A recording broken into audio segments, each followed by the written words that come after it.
سانو لے کے بہ گئے نے 3-4 گروہ، ایک کا نعت خاں، شاعر، قوال تے پیر۔ بزرگاں نے دین دی گل نہیں کردا، بزرگاں نے دین دے اسی پاپوش بردار ہاں۔ وہی وجہ اسٹیج تے چوڑ مارے نعت خاں جواب دے مولوی، قوال قوالی دا پیڑا شیر پڑھے جواب دے مولوی، نعت خاں کو یہ بے تکا کلام پڑھے تے چگل مارے جواب دے مولوی، پیر کو چول مارے جواب دے مولوی، سارے مولوی دے خلاف نے۔ میں صحیح تو دساں، جواب دے مولوی۔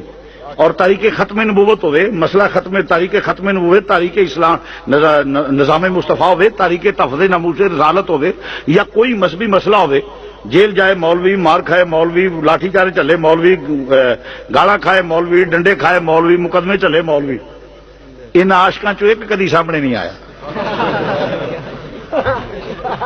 دیکھ لو، ایک اتنا بڑا سامنے ہو گیا کراچی دا، کسی پیر دا بیان آیا، کسی نعت خاں دا، کسی قوال دا، کسی سوال ہی پیدا نہیں ہوتا۔ وہ تے جی رات نوں لاپرے نہیں آتے، ساری قوم تو بھی صدقے جائیے۔ اور پھر سارے جڑے جن جنجاں مانگتے سن وہ ساڈے نعت خاں بنے نے۔ میں صحیح بات کہہ رہا ہوں، میں ذمہ داری سے بات کر رہا ہوں، میرے پاس ویڈیو موجود ہے۔ اور سارے رافضی خارجی نواسی سن، 50 روپیے پیو دے سر تے لتر مارنا، اج کل چھڈ کے نعت خاں بن گئے نے۔ کثرت 95%۔ ساری قوم جڑی ہے سبحان اللہ، یہ محفل نعت کو میں نہیں اس کا قائل نہیں ہوں، میں اسے مذہبی مجرا قرار دیتا ہوں۔ کلام نعت پڑھو، ہاں یہ مذہبی مجرا ہے اور مذہب کو نقصان پہنچا رہا ہے۔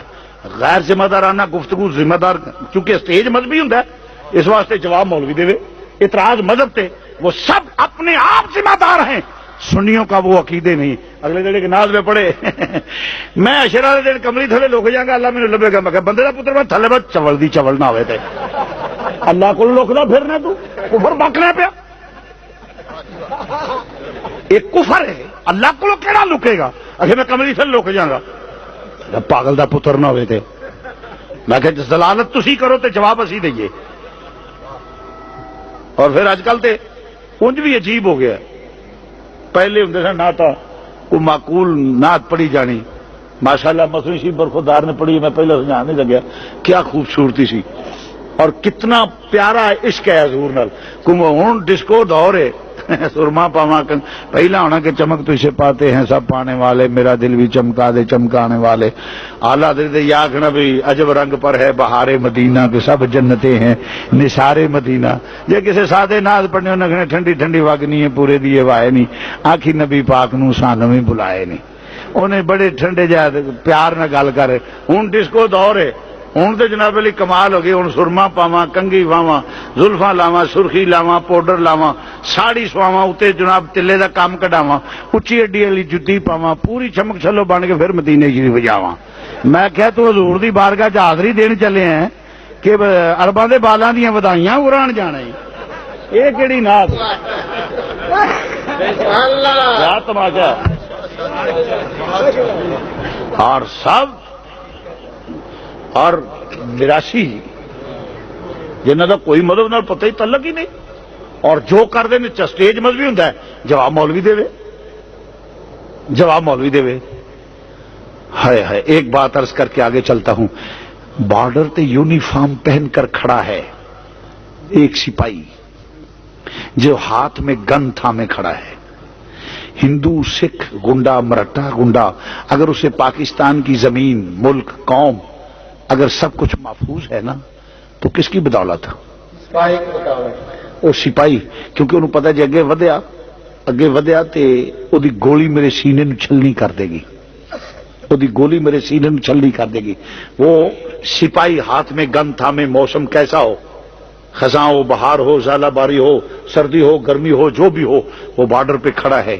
اگر کوئی اس بارڈر کی سپاہی کی اہمیت کو اگنور کرے گا تو وہ پاکستانیت، ملک اور قوم، بیٹیوں بہنوں بچیوں بیٹیوں کی عزت ملک اور قوم محفوظ ہے تو بسبب اس سپاہی کے جو بارڈر پہ کھڑا ہے، اگر اس کو اگنور کرے گا تو وہ پاکستانیت اور اسلام اور غیرت کے نام سے واقف نہیں، وہ جاہل مطلق ہے۔ مثال دی ہے کہ مسئلہ ذہن نشین ہو جائے، تیرے ایمان کی سرحدوں پہ یہ علماء حق حضور کے سپاہی کھڑے ہیں جو تیرے ایمان کی حفاظت کرتے ہیں، اگر کوئی اگنور کرے گا تو جہالت پھیل جائے گی، تیرا ایمان لٹ جائے گا،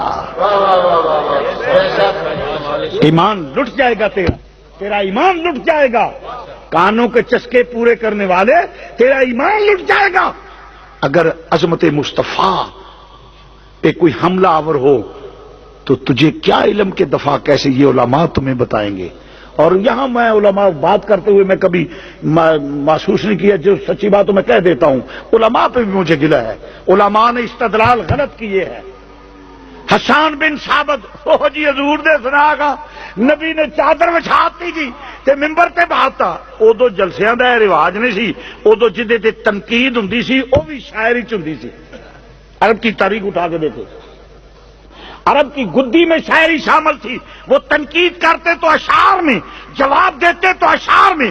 جب ناموس رسالت پہ حملہ ہوا نبی نے فرمایا کدھر ہے میرا حسان، آؤ ممبر بچھا کے، فرمایا بیٹھو، کملی بچھا کے فرمایا بیٹھو، ناموس رسالت کا تحفظ کرو۔ تو اللہ کے رسول نے، پیغمبر نے اگر چادر بچھائی ہے تو کس کے لیے؟ جو ناموس رسالت کا تحفظ کرے، تحفظ کرے اس کے لیے۔ اور پھر کیا کوئی ماں کا لال مجھے بتا سکتا ہے کہ حسان بن ثابت جاہل تھے؟ وہ عالم تھے، رسول نے عالم کے لیے چادر بچھائی ہے، رسول نے ناموس رسالت کا تحفظ کرنے والے کے لیے، اور ساتھ دعا فرمائی یا اللہ روح القدس سے اس کی مدد فرما۔ اور آج نبی کا عمل قوم کی تعلیم کے لیے ہوتا ہے، جو ناموس رسالت کا تحفظ کرے اس کے لیے یہ فضیلت ہے۔ سبحان اللہ۔